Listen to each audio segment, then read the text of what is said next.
somebody comes to borrow money from you, but because there's money from the company in your name, you just loan somebody, but you can't loan somebody company money. You understand? So we need to be in the right place at the right time. So you have to have a business and create a track record with your banker. Maybe you start with a savings account or just a check account, but maintain it. Don't let it go to the red. And if it goes to the red, fix it. So when you're running out of creativity, you're running out of juice. Normally as an organization, people will say, take a break. Go for a retreat. You go on a business retreat. You take your staff. Don't say we are small. Don't say I only got 1 or 2 staff members. Take those 2 staff members on a retreat and see. Yeah, so now let's go down to Vats, barns and vats. Deuteronomy chapter 2 verse 28 verse 2 says, the Lord will command the blessing upon you in your barns and in all that you put your hand to, and he will bless you in the land which the Lord your God gives to you. So blessing is automatic, it's standard, it's just we are going to. So when we say we are blessed, these are all the things he's talking about. You will get land, you know, what you put your hand to. So God is actually proactive. It's not a passive I am blessed. It's locked into your DNA, but now you must manifest it. Okay, so now Proverbs chapter 3 verse 9 to 10 is how we manifest it. Honor the Lord with your wealth, with the first fruits of all your crops. Then your barns will be filled to overflowing, and your vats will brim over with new wine. Oh, that's what I love. You cannot escape abundance in God's economy. So just know that if you are frustrated because you think, why do I not get? You are frustrated in line with God's plan. Which means stop being frustrated. Just get into the plan and see what God needs you to learn. You are in alignment. It's true. You're not supposed to lack. It's true. You're not supposed to operate at the low level. You're not supposed to be doing hands to mouth. It is true. It is scriptural. You are in line. But now, let's get practical. Now, when you look at barns, okay, barns create room for your harvest. So when God is sending you a harvest, he's sending you a contract, okay? He won't send you a contract of a high level in your name. The contract will come in a company. Must be, you know, so for you to even win and be eligible for that contract, they may need a company that shows that you are, what you call it, you are going to abide by the proper laws and precepts of an organization. If you just come in your own name, there's a likelihood you can do anything with your own name. And when you don't have anything to lose, you move on. But when you are plugged into a system that has accountability, a company organization that will tell you, oh, you have to account for your do your accounting management statements, okay? You have to have a bank account that's not in your name, a bank account in the company name, so that when it's time to look at how is the performance of the company statements are obvious for everybody to see. But if it's in your name, today you spend half the company money just buying a new dress, or or somebody comes to borrow money from you, but because there's money from the company in your name, you just loan somebody, but you can't loan somebody company money. You understand? So we need to be in the right place at the right time. So you have to have a business. God says, I will bless the work of your hands. What is business? Business is anything we do where we trade goods and services. And when we trade, we end up looking forward to a profit. I like to tell people, business is not where you just have and you trade, you spend it all. Trade, you spend it all. It's at a loss. Please, mommy, give me money for my business. Daddy, no, that is a loss. Let's close that down. If it is a loss, I mean, you understand. Someone once told me that that if a gentleman wants him to finance his business, that he must show him his statements and profitability. And if he can't show that, then that means he only wants him to finance his hobby. He says, I am not in the business of financing somebody's hobby. Okay, so that tells you that when you are in business, it's not because every business must succeed. Sometimes businesses fail. But the issue is you must have the intention that this business is to declare a profit. It is the profit that we declare that we spend, that we invest. Okay. Then the second bond type is the properties. When you want to invest, the way in which God can bless you when you own a property is that that property can become an income generating asset for you, which means you've invested 1 million buying a property, you've invested 250,000, 500,000 buying one property, and you let it out so that it becomes income generating. And you can do the same for even corporate properties, okay, commercial properties or private personal properties. Okay, then the second way in which money can come to you is after buying a property, the asset value grows. Now remember my story of how I got my own 1,000 times more, because I invested in my property. I sowed a seed of building a property for a church, and then I had invested in my own family property, and years after, the value of that property had skyrocketed, had grown, and it was the exact 1,000 times the seed that I sowed to build that church property. Okay, so please, when you see church property coming around, don't miss your opportunity. Sow a seed there. You don't know where your 1,000 times is coming from. At least I got 1,000. Okay, all right. Okay, so that's for properties. Then we have publications. You can create assets, books. Okay, some of us have books. Here is a book which I wrote 2018. All right, but the cost of producing that book was one time. I did the writing, the editing, the formatting, the everything, ISDN, registrations, whatever, online, Amazon, or whatever. It was one time. However, we now started reprinting the books. So each time we reprint the books, the cost is so minimal. But when people buy the books, pay for the books, or somebody sponsors the books, okay, you'll find out that it's repeat income. It's repeat income. I'm not going to keep paying the same price of producing that book. It's been paid. So it's just like a property. You've bought the property. All the rest of the income now is for managing the property and for incremental income. And that's the same thing. So when you do publications, have a mindset that you're going to spend that time with, it's going to be all the energy one time, but after that, you know, the rest will be annuity income coming in. And then you have then you need bank accounts, that's for sure.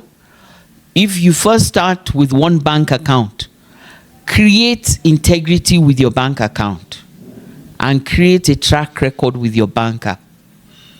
Maybe you start with a savings account or just a check account, but maintain it. Don't let it go to the red. And if it goes to the red, fix it. Let your people see a record that shows that you have integrity, you're working, and these days, banking is even a whole lot easier than it used to be for us. They will tell you you're running short by this month, you need money, then you have to quickly move money into it. Or they'll say based on your income, the income coming in, you're going to have a surplus or you're going to have a shortfall. And you quickly make a plan. So they don't want you to find that yourself at the month end as you have that shortfall. You see. So I'm very, very happy even that they are now operating at that level. That makes it even easier for me to manage myself. So create a proper track record of your bank accounts and then know when to open different bank accounts. When you're used to opening a check account, that's going out. Money comes in, money goes out. But learn to know when to open savings accounts, open long-term accounts, term accounts, money market accounts. Sometimes dorm accounts for some countries, so you can hedge your funds in different currencies. And sometimes you now need to go and buy bonds. Bonds for them. Some countries, we're not very popular with bonds in South Africa, but bonds exist. Go and buy bonds. Put your money, instead of putting it blank in some check account or very weak savings account, loan the money to the government and they'll pay you a fixed price and you can calculate your investment. So learn how to distribute your assets. Think more than one. In the Garden of Eden, God created one river and gave 4 streams. So in your life, think about it. If I don't have 4 streams, I have not done what God had on his mind. But we know that when you just at least work on 4 streams, by the time you become a millionaire, multiple millionaire, billionaires, they don't even know how many income streams they have. When you get to high net worth, individual level, and then go beyond that, and you get to also to what we call there's another level, okay?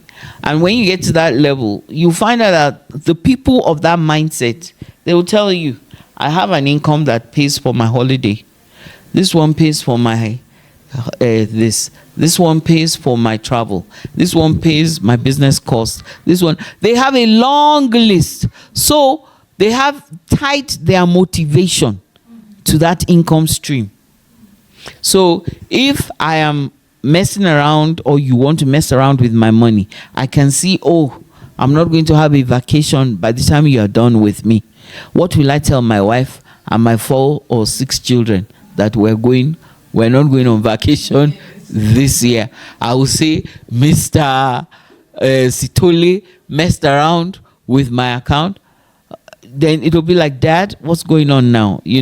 So those kind of things are what people do just to motivate themselves, to say, this is for running my car. So when you make enough money, if you are not making enough money from that income stream and you want to upgrade your car, where is the money coming from? You see, then that means you have not justified the upgrade or whatever the situation. So learn to think like that. We're changing our mindset. We're going in this trajectory. We're moving from regular to high net worth individuals, okay, and to ultra rich individuals. Because that, if you're not actually an ultra rich individual, you've just wasted all the blessings God has said. Let me just be honest with you. Okay? If we have not reached ultra rich, what they call ultra rich, we're still not talking, ultra rich is not even wealth for generations. We're still not talking, there's another level called family wealth. Family wealth level is the level where at least 3 generations, okay, it's not novo rich. Novo rich is still high net worth individual, ultra rich individual.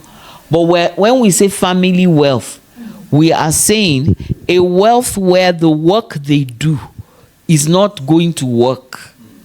It's not running the business. The work they do is to wake up in the morning and say, where are all the assets? Let's manage the wealth.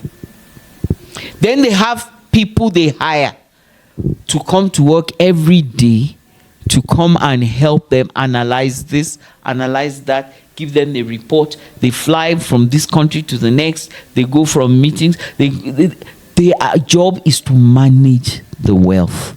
Now that is truly was what Abraham was. And if we are the seed of Abraham, then so we also need to step up. So we need to change our vision. We need to capacitate. We need to use the concept of God's economy. But we that one of hand to mouth, you must walk away from here and say, I have left that life behind. Okay? I don't say you won't get crisis situation, but that as a lifestyle you cannot walk away from here, because even when you get to heaven, you will have to explain what you did with the school of God's economy. I'm telling you, God will say, I sent Sade, she was dogged, she invested, she poured her heart, her life, her soul, she spent money, she spent time, she invested at no cost to you. What did you do with it? She put her faith on the line, paid a price that you won't even begin to, I cannot begin to talk to you about it. What did you do with it? It's my voice of distinction.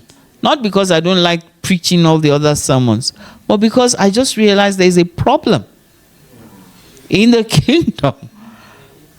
God says, be the head and not the tail. We're faffing around, all of us, on the tail. Be above and not beneath. We're faffing around beneath. Okay? Be a borrower, a lender and not a borrower, but we are predominantly the borrowers. So, sorry? So, yeah, that's why I'm passionate about this subject, and I will take it across the world. I will fly any air miles just to deliver this message, because God says this is my kingdom. Amen. And besides, then we've talked about money markets, mutual funds, okay? Then you've got shares. You invest in shares. Shares will give you dividends and profit share. So either you're investing in shares on the stock market, or you're just investing in a business, okay? And you own portions of the shares. Sometimes, some of us, we invest in other people, you know. Like if you're a publisher, you can invest in a publication, environment. Just anyone. If people come to you and they say, oh, I have a problem, I have a financial deficit, convert it into an investment. Why must you just give them money, they go mess it again? Sometimes they don't even pay you back. Yeah. If you don't want to pay me back, why don't we invest in your company? Then you see how serious they are. Because people don't want you invested in their company when they're not ready to be serious. So, and I found out that when we're mentoring younger people and we're helping budding, entrepreneurs, I give an example. I say when I started Roots Africa 27 years ago, okay, if I had had a mentor who had mentored me in that business, or if I had listened to a mentor, who knows, I probably had mentors, but I was just too young to know who was a mentor potential, and the door of honor closed on me because I probably didn't honor them at that time because I didn't recognize them. So, but whatever, if I had been mentored, I would have had more traction out of Roots Africa. I walked away with Roots Africa just coming home with a testimony of impacting the community. Maybe I trust God has probably brought me back my money because of what has happened in the community of the e-commerce. So at some point in time, I benefited from the e-commerce environment that I was an enabler for. But because of that loss, it's a thing on my mind to say, when we come across younger entrepreneurs, let's see how we can mentor them to say, the money I burnt, you don't need to burn. The money I lost, you don't need to lose. And part of the way you see how they are serious is when you want to invest, you ask them, for the work I'm doing for you, for all my investment, what percentage do you want to give as profit share? You can tell straight away who is serious. You understand? And when you are on the journey with them, you can also tell that they want to still operate in this very informal manner. And you say, no, a company must have this, must have this, must have that. And they initially think you are joking, but they don't know. I mean, we've been in this for years, so we know what we also thought like you. So when we're mentoring you, we're not going to mentor you the same level. We have overcome. We're wearing the t-shirt. Okay, so those are things that you will put in place. All right. Then business trusts. Business trusts are the ones that you establish that help you to ring fence your assets. Okay, they're run like a business, but they have a beneficiary and they have owners of the trustees and beneficiaries. Okay, now you can use business trust to build what they call a family trust. A family trust is for the future. Okay, but there's nothing stopping you making up your mind today to say, Reverend Sade says these things exist. Write it on your list. I will also build my own family trust. You will start, and then 1 year, 2 years, 3 years, before you know it, you have established a family trust. And what a family trust is good at is that it helps you ring fence your assets, but it also helps you to bring up your children with that mindset. Children that are not brought up with the right mindset cannot maintain the family wealth. They must learn how to manage the family wealth at an early age, which means by the time, anything from age 18 is okay. But at least by the time they graduate from university, please, by this time they must know how to run things in and out. They must know how to go back and forth to the lawyers. They must know how to they must know a lot of stuff. Okay? Because what if you died tomorrow? Are you just going to leave a trust in the hands of a lawyer? No, these children must know the lawyer. The lawyer must know them. They must have rapport. They must have gone in and out of meetings. You must have showcased some things so that if anything should happen to you, the children just carry on. It's not going to be a confusion for them. Okay? They may not be able to handle it at your level, but they will not be totally ignorant. Okay? So then we have the different streams of income. We like 4 streams of income. I like to categorize them. The first one we get exposed to in life when we're young is the job. A job is where you work for an employer and the employer pays you salaries or wages. Okay? The second kind of income as we mature is the one where we work for ourselves. So you're an entrepreneur, you're working for yourself, or you're a professional. You're usually a professional, okay, and you're working for yourself. So you're a doctor with a practice, you're a dentist with a practice, you're an accountant with a practice, you're a computer person with your own computer company, but you're the one doing the work. If you stop working that day, that job will not be able to generate any income. Okay? Then we move to the third stream of income. No, the third stream of income. The third stream of income is where you hire somebody to work with you. So you're a lawyer, but you can't handle all the law briefs by yourself. You can't go to court all by yourself. So you hire a younger lawyer who works with you. And then your practice grows. Before you know it, there are 10 lawyers in the practice. Everybody fighting for a name, but only you have the name. Then you bring in the younger people and you promote them and share the name with them. Okay, so that's the third kind of income. You create a system.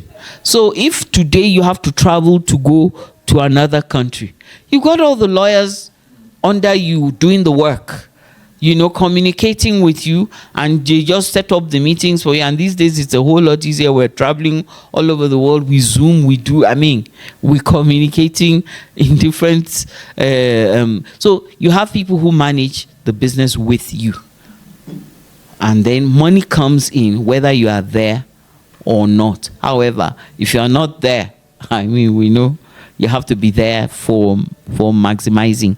Then the fourth kind of income, which I call the fourth income stream, is where your money works for you. How does your money work for you?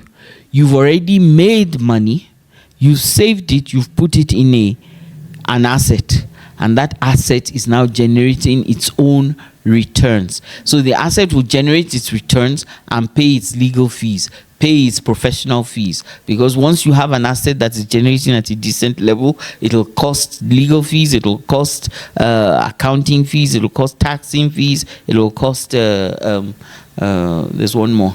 Okay, usually there's four. Okay, then we now move on. We finish the barns. These are the tangibles. Okay, they're the heavy stuff. Okay, however, the intangibles will come as vats. When we say your vats are filled with wine that is overflowing, wine is a representative of the Holy Spirit, inspiration, concepts, ideas, okay, insights. Those are things God will give to you. They are priceless, but you can't say, oh, God gave me $1 million, but he's giving you an idea that's worth 20 million. Okay, but now you need to step up in capacity to maximize that 20 million, because if God gave it to you as 20 million, you don't have the capacity to manage 20 million. So he'll give it to you as an idea so that you can scale up. Scale up from being an SMME, then you go into a SME, and then from SME you go into a large corporation. Okay, from a large corporation you go into a conglomerate. Okay, and the days of internet were able to traverse global markets. So don't think small. The people who are in global markets, they were in a small school just like this. They were inspired just like this. Eventually, they learned how to move to the next territory, to the next level, and they kept scaling, and they kept scaling, and they kept scaling. You can scale to a level where people just come and show up and say, we are looking for this product in this market. And you are the one in the market. And they're a conglomerate, and they come and they say, we want to buy up your outfit. Before you know it, you are operating at another level. So it doesn't matter. Just know that you can dream it. It's an idea, it's a concept, it's an insight. The insight God gives us in the waterfalls to the needs of people across countries. That's insight. How do we know they want this? How do we know this message is what is suitable to this group of people, this age of people, this class of people, this language? Not even people in the same country, people with one language across 4 countries. God will give us insight to see that, wow, this language is more valuable to us than even the country of the language. Insights. You have that in business. Your business will overflow with ideas. Okay? So when you're running out of creativity, you're running out of juice. Normally as an organization, people will say, take a break. go for a retreat. You go on a business retreat. You take your staff. Don't say we are small. Don't say I only got 1 or 2 staff members. Take those 2 staff members on a retreat and see. Take them on a break and see. And if you are working for yourself, take yourself on a break. Check out of your office. Check out of your house. Go and book yourself in a bed and breakfast somewhere, in a hotel somewhere. Go and take a day out of your schedule. Leave your environment. And if you have not gotten to that level, just leave your environment. Go and check into a coffee shop, sit down there and Wi-Fi the whole day. A different environment. Let your ideas keep flowing. New opportunities will show up. We had a breakout, a very successful video that we did about first movers advantage. In business, that's something God does. He'll give you new opportunities, a breakthrough of some sort, something other people are not used to doing. Because you have a problem, you solve that problem, and you are the first one to move into that environment. So God will give you first movers advantage. All right? And He'll help you to have pioneering in the work you do. Okay? So you remember, we're supposed to be the head and not the tail. Which means there's the general people. So you don't say, okay, let me say to you like this. Okay, I'm in the computer business. All right? Okay, so I'm in the computer business. Okay? But in the computer business, I can take one area that I will shine in that sector. Maybe my sector is, I provide data solutions, cloud solutions. Step out from everybody. Do something, especially anything that created a problem for you in the years past. Okay? Go and start a solution that you got while looking for how to solve your own problem. Replicate it for other people. Okay?